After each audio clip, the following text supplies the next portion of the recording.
Pour moi, le design, c'est le travail dans le contexte. Qui va l'utiliser? Comment fabriquer? Avec quels matériaux? Et il est important que l'objet ait une longue vie.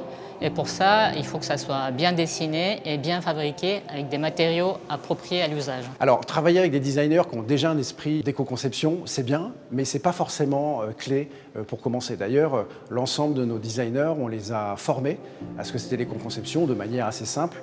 Aujourd'hui, en fait, sur toutes nos collections, on fait des analyses de cycle de vie, c'est-à-dire que ça nous permet de mesurer l'ensemble des impacts sur l'environnement, pas que le carbone, de l'extraction des matières premières jusqu'à la fin de vie d'un produit. Quand on parle d'éco-conception, ce qui est important de comprendre, c'est que 80% des impacts d'un produit sur l'environnement se fait à la conception.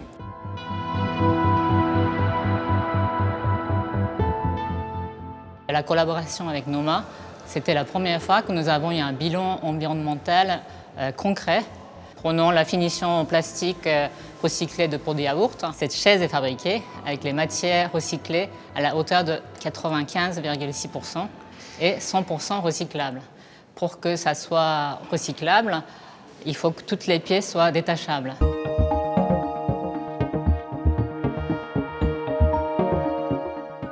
En fait, on s'est dit que c'était plus possible de produire une chaise comme on le fait depuis 50 ans.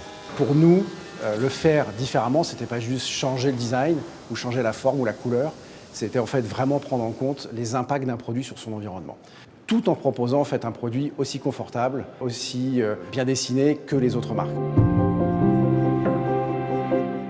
La version 2025, elle est plus légère. Pourquoi plus légère? C'est moins de CO2 et même l'utilisation, c'est beaucoup plus confortable. Le prix est plus abordable parce que nous pensons que le design est pour tout le monde. Dans l'époque que l'on vit, qui est quand même extrêmement anxiogène, on trouve que la notion de plaisir, quelque part de bienveillance, même dans le mobilier, devient en fait une notion extrêmement importante. Pour moi, la valeur ajoutée du design, c'est surtout l'émotion que l'on peut donner à travers l'objet.